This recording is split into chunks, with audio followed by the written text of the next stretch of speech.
Saúdo a todos com a paz do Senhor. Graças a Deus por essa oportunidade de estarmos aqui nesta noite para engrandecer e exaltar o nome do Senhor na beleza da sua santidade. Quero aproveitar, convidar todo esse povo de Deus para estar no domingo às 9 horas da manhã na Escola Bíblica Dominical. Você é o nosso convidado a aprender aqui a palavra de Deus, estudar com nossos professores aqui bem capacitados para a glória do nome do Senhor. E estamos estudando a igreja, a doutrina da igreja. Hoje estudamos sobre o batismo, a próxima semana vai ser sobre a ceia, que é uma ordenança do Senhor. E você é o nosso convidado para vir, se matricular e estudar durante todo esse ano de 2024, 2025, 2026, até Jesus voltar. Amém? Vamos abrir nossas Bíblias no livro do Evangelho, no Evangelho de João, capítulo 4, a partir do versículo 31.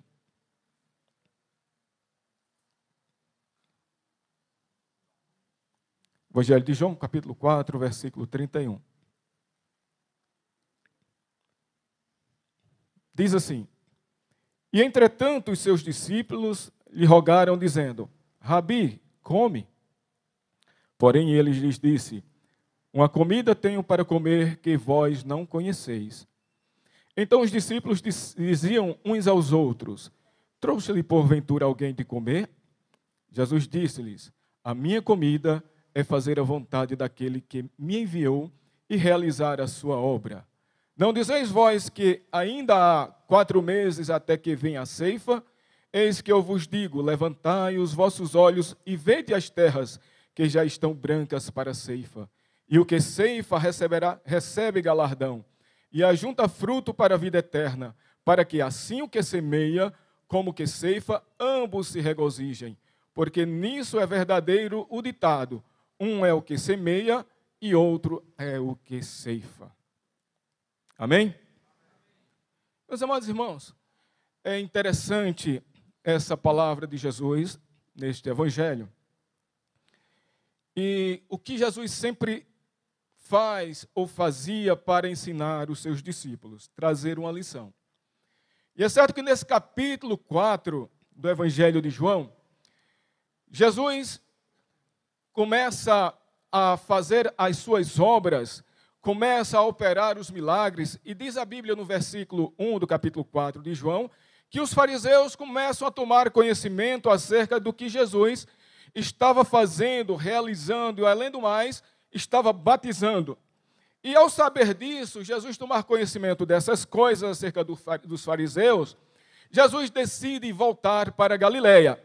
E diz que ele precisou passar por Samaria. E é interessante que havia rotas alternativas para ir até a Galileia, porque poderia se ir pela costa e também poderia ir pela Pérea, que eram caminhos alternativos para não passar pela Samaria, porque os judeus, como o próprio texto diz no capítulo 4, que os judeus não se davam bem com os samaritanos. E isso era uma questão bem histórica, uma questão já antiga, essa discussão entre eles, porque no ano de 722 a.C., quando Samaria foi tomada pela Síria, e a Síria se estabelece ali em Samaria, trazendo pessoas, e de forma que miscigenaram aquela nacionalidade do povo hebreus, e ali se tornou um povo um tanto misturado em termos de raça, e por isso os judeus não atentavam bem em aceitar os samaritanos como realmente judeus puros. E havia essa distinção e essa guerra entre eles, porque os judeus não aceitavam os samaritanos devido a isso. Mas Jesus vai ali, atravessa e vai até Samaria, de propósito, é claro, tudo que Jesus fazia, existia um propósito naquela obra de Jesus. E Jesus, ao meio-dia, para diante de um poço, e enquanto os seus discípulos vai comprar alimento, Jesus estava com fome, com sede, mas os seus discípulos saíram e foram comprar alimentos, para que a gente entenda o porquê dos discípulos chegaram e disseram para Jesus: Jesus, come, porque Jesus estava com fome. E naquele momento que Jesus estava ao lado do poço, chega uma mulher samaritana para tirar água daquele poço. E Jesus faz uma pergunta para ela, faz um pedido inusitado para aquela mulher. Ele disse: mulher, dá-me de beber. Talvez uma pergunta simples, mas que não era uma pergunta bem apropriada para um judeu, direcionado a uma mulher, principalmente aquela hora do dia, e, acima de tudo, uma mulher. E ela disse: não é lícito, tu não sabe que não é lícito um judeu falar com a mulher, ou com um samaritano. Aí Jesus começa aquele diálogo maravilhoso e disse: mulher, olha, se tu souberes quem está te pedindo água, né, tu darias. E ele disse: não é lícito conversar, até porque os judeus não aceitavam nada de samaritanos, e nem tampouco beber água. Dizem os historiadores que se um samaritano bebesse água num copo, os judeus derramavam água e tinha que lavar o copo para beber naquele copo. Então era algo realmente forte aquela intriga. Mas Jesus estava ali, Jesus é maravilhoso, Jesus estava ali para quebrar paradigmas, que sempre foi o que Jesus fez, quebrar paradigmas. Não importava com quem fosse. O que Jesus via era a importância de uma alma, de uma pessoa que precisava ter um encontro com Ele para alcançar salvação. Jesus olhava dessa maneira. Jesus olhava a alma da pessoa, mas não o estereótipo. Mas Ele estava sempre olhando a necessidade do povo. E nós, quantas das vezes, temos olhado os estereótipos das pessoas, e muitas das vezes não queremos nos direcionar às pessoas, olhando para o estereótipo delas, mas não é assim que Jesus ensinou. Jesus ensinou que era para colocar por baixo os estereótipos, e ir para pobres, pecadores, para aqueles que necessitam, e para aqueles que precisam de salvação. Este é o cristianismo verdadeiro. Jesus ensinou assim. E Jesus começa aquele diálogo com aquela mulher. E é interessante aquele diálogo que Jesus começa a tratar com aquela mulher. E aquela mulher fica preocupada e fala para Jesus: mas, Senhor, se realmente tu tem águas para me dar. Jesus fala de uma água para ela que ela não teria mais sede, mas a mulher estava preocupada em apenas não se deslocar mais para aquele poço e pegar água. Ela disse: então diz-me, onde é que tem esta água para não precisar mais vir aqui? Ela estava pensando que Jesus estava falando de uma água material. Mas Jesus estava falando de algo espiritual. Glória a Deus. Essa água, Jesus fala no capítulo 7 também, no Evangelho de João, fala de rios de água vivas que iam fluir, que fala do Espírito Santo, que invade a vida das pessoas, trazendo a alegria da salvação. E aí Jesus disse: olha, mulher, disseste bem, então chama teu marido. Ela disse: eu não tenho marido. E Jesus: disseste bem. E Jesus agora começa a tocar no cerne da vida daquela mulher, daquela vida pecaminosa. E ela disse: não, tu és profeta. Agora ela começou a entender que Jesus era um profeta e começou a tentar desviar o assunto, falando acerca da adoração. Os nossos pais adoram aqui no Monte Gerizim, mas aí Jesus começa a trazer ela de volta para a atenção, não desviar da atenção, mas a questão da salvação. É interessante que ela começa a ter uma compreensão, porque a compreensão dos judeus, dos samaritanos, era um pouco limitada com relação à revelação do Messias. Até porque os samaritanos só tinham o Pentateuco. Eles só liam o Pentateuco. Para ele, o Pentateuco era o que era importante. Os outros demais livros não tinham importância para ele. Aí, às vezes, eu me pergunto, mas como foi a revelação de Deus na vida daquela mulher para entender que Jesus era o Messias? Se apenas o Pentateuco ela tinha o conhecimento, os samaritanos só tinham o conhecimento do Pentateuco. Mas no Pentateuco, Moisés fala que o Senhor iria levantar um grande profeta. E era esse entendimento que aquela mulher tinha naquele momento. Mas ela começa a compreender, e Jesus começa a falar das grandezas do reino de Deus, e falando, mostrando a ela, e Jesus certamente nunca falou tão direto a uma pessoa como falou para aquela mulher, que ela falando que estava aguardando o Messias, e Jesus, de forma direta, disse: mulher, eu sou ele. Eu sou aquele que você está esperando. E a mulher fica em alegre, extasiadamente, começa a glorificar o nome do Senhor, e ela acredita, crer naquela revelação, porque, claro, Jesus falando, era rios de água viva que estava fluindo sobre a vida daquela mulher. Louvado seja o nome do Senhor. E aquela mulher, naquele momento que crê, acredita naquilo que Jesus estava falando, naquilo que Jesus confessou, dizendo que ele era o Messias, o esperado, o enviado por Deus. E ela disse: eu agora vou contar aos meus ali em Samaria. E ela deixa aquele cântaro ali, largou o cântaro e saiu correndo para falar às pessoas lá de Samaria. E o interessante é que nesse momento em que ela larga o cântaro e vai até Samaria falar acerca daquele que tinha contado tudo sobre a vida dela, os discípulos chegam, veem Jesus falando com aquela mulher, mas não interrogaram, não atrapalharam, e ficaram pasmados de Jesus estar falando com aquela mulher. E eles chegam para Jesus e dizem: Jesus, mestre, come. E é aí que Jesus fala para eles: olha, uma comida que eu tenho para comer, que vós não conheceis.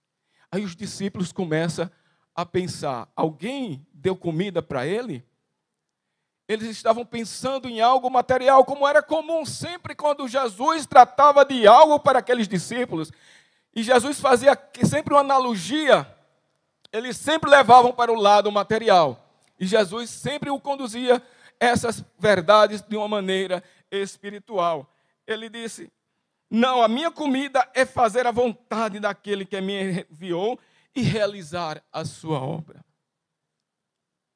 A preocupação de Jesus, neste momento, não era satisfazer a sua carne, mas satisfazer a vontade do Pai. Era levar uma pessoa até Deus, levar uma pessoa até o Pai. E nossa necessidade, qual tem sido a nossa necessidade nesses dias? Nós temos trocado nossos prazeres materiais pela obra do Senhor. Nós temos aproveitado os nossos deleites carnais para deixarmos de levar a palavra de Deus. Nós temos a responsabilidade de levar essa mensagem, de levar a mensagem para aqueles que estão perdidos, mas nós estamos muito acomodados. Meus amados irmãos, precisamos sair do comodismo. Não é tempo.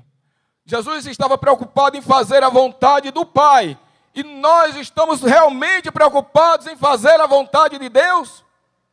O tempo, pastor Pedro falou aqui, Jesus está demonstrando os sinais aqui, que está à porta, que está à volta, que está voltando. E nós, o que temos feito para o Senhor? Há uma urgência no mandamento divino. Jesus fala aqui, já nesse tempo ele dizia que os campos estão brancos. Há uma urgência. E Jesus fala justamente isso aos discípulos, porque os discípulos foram comprar alimentos, mas não testificaram das grandezas do reino. A mulher que saiu dali, que teve um encontro com Cristo, agora estava testificando das grandezas do reino. E vinha trazendo seus frutos, já colhendo os frutos. Já pessoas com ela acreditando no Messias. Mas eles não fizeram o papel deles. E nós estamos fazendo o nosso papel ou estamos sendo negligentes também em relação à obra do Senhor? Eu tenho a oportunidade de fazer a obra, mas não tenho feito. Eu tenho a oportunidade de contribuir, mas não tenho contribuído. Eu tenho a oportunidade de orar, mas não tenho orado. Qual é a minha posição diante de Deus? Há uma urgência. Há uma urgência. E é interessante quando a gente começa a observar isso, nós começamos a pensar em duas palavras que são bastante conhecidas. Uma se chama disposição, a outra se chama disponibilidade. Nem todo mundo que tem disposição tem disponibilidade. Eu posso estar disposto a ajudar, mas na hora que sou convocado eu não estou disponível. Sempre colocamos empecilhos, sempre colocamos impedimentos, sempre colocamos obstáculos. É fácil para nós. Estamos aqui, mas no país aqui foi relatado aqui em Moçambique, Na Índia, dizer que é crente, que é cristão, é risco de vida. É você estar quase carimbando a sua passagem para a glória. Mas nós precisamos estarmos disponíveis para a obra do Senhor, porque o tempo é agora. Nós precisamos nos dispor. Aqui tem uma igreja grande e forte, aqui tem uma igreja que contribui, mas precisa envolver-se ainda pessoalmente no evangelismo para compreender a necessidade que Jesus sentiu neste momento. Precisamos avançar mesmo, unidos, testificando das grandezas de Deus, para realmente vermos o quanto os missionários sofrem no campo.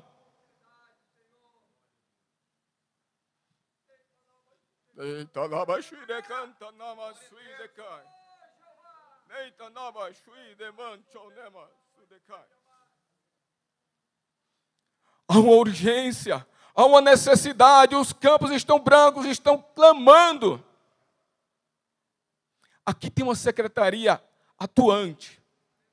Mas quantas vezes você já chegou para o pastor Pedro Tadeu e disse: pastor, eu tenho uma chamada missionária.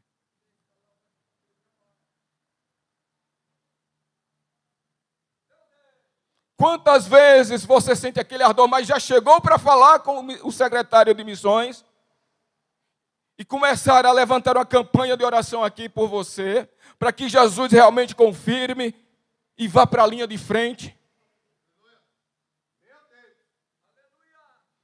O Senhor chama pessoas vocacionadas. Estamos ficando em tempos muito ociosos, e não é isso que o Senhor quer. O Senhor quer é disponibilidade, não se você colocando à disposição não, mas se tornar disponível para a obra do Senhor.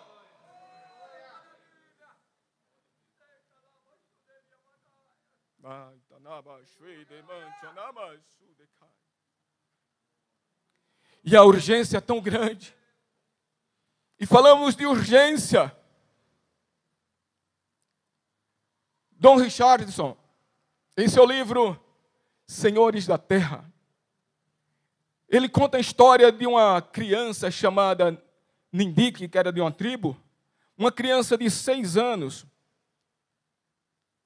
E aquela criança que pertencia a uma tribo indígena, onde na tribo a religião só era coisa de homem. Mulher não tinha oportunidade de pertencer, de ter nenhuma religião naquela tribo.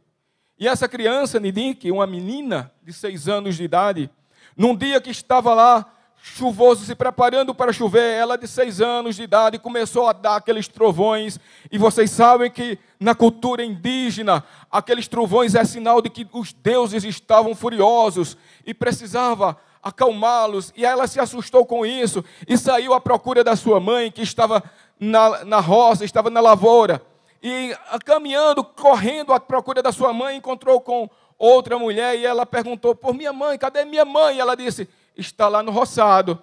E ela disse: volta para a aldeia, volta para casa. E a menina saiu da mulher e seguiu sua jornada e encontrou uma bifurcação. E ela pegou o caminho errado. Em vez de ir para a roça onde estava a mãe, foi para um local onde havia tijolos caídos, onde eram os homens daquela aldeia se reuniam para adorar o Deus deles. E começou aquela chuva e ela viu uns tijolos caídos, pouco levantado, o muro um pouco levantado, e quando ela pulou o muro, estava lá já um sacerdote indígena, e agarrou-a e disse: você não é para estar aqui, você pecou. Voltou com ela no braço. Quando chegou lá na aldeia, a mãe já estava procurando por ela, e o homem chegou com ela nos braços e disse: ela vai ter que morrer, porque todo aquele que profanasse teria que morrer. E o pai, ele pegou o chefe, o sacerdote lá, o cacique, o pajé, que é do indígena, entregou nas mãos do pai e disse: você vai ter que levar, teria que subir uma montanha e jogar ela lá de cima no riacho abaixo, no despenhadeiro. E ele entregou ao pai, a mãe chorando, que não era para fazer aquilo, o pai colocou-a no braço e disse, tem que ser feito isso. E quando colocou no braço, que o pai deu 2 passadas com ela no braço para subir aquela montanha, ele caiu de joelhos, chorou, começou a chorar e disse, eu não aguento fazer isso. Chamou os 2 irmãos dele e disse, faz isso, leva, que eu não tenho condições. Os 2 irmãos pegaram a criança, levaram subindo, e aquela criança ali, sem saber o que estava acontecendo, chorando, dizendo, subindo aquela montanha e dizendo, aí começou a chuva a trovejar e ela dizia, ainda bem que eu estou aqui com vocês, porque esse trovão está muito forte, a ira dos deuses está muito grande, e vocês estão aqui me protegendo. E um irmão, o tio dela, olhou para o outro irmão e disse assim, olha, a gente não vamos fazer isso. Faz o seguinte, quando chegar lá em cima, eu vou voltar daqui e vou chegar lá e dizer que foi feito, e você vai embora para outra tribo, leva ela, e pronto, desaparece, não aparece mais. E eu digo que foi feito o trabalho. Mas aquela cultura entendia que isso traria mal para aquele povoado, o povo deles. E ele disse, não, se fizermos isso, vai trazer condenação para a nossa tribo, vai trazer muitos malefícios. E assim eles levaram. E chegando lá em cima, jogaram a menina despenhadeira abaixo, caiu no rio e não se viu mais. E eles voltaram. Passou um tempo, os missionários atravessaram aquele vale e o primeiro a aceitar a Jesus foi o pai de Nindique. O primeiro que aceitou foi ele e a esposa.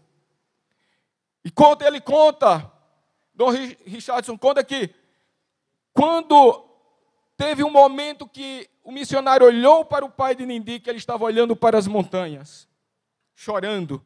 E o missionário interpela ele e diz, por que você está chorando olhando para aquela montanha? E o missionário com lágrimas nos olhos virou para ele e disse, e o pai de Nindique com lágrimas nos olhos virou para o missionário e disse assim, por que vocês demoraram tanto a vir aqui? Porque se vocês tivessem vindo anteriormente, minha filha estaria viva. E contou a história para ele.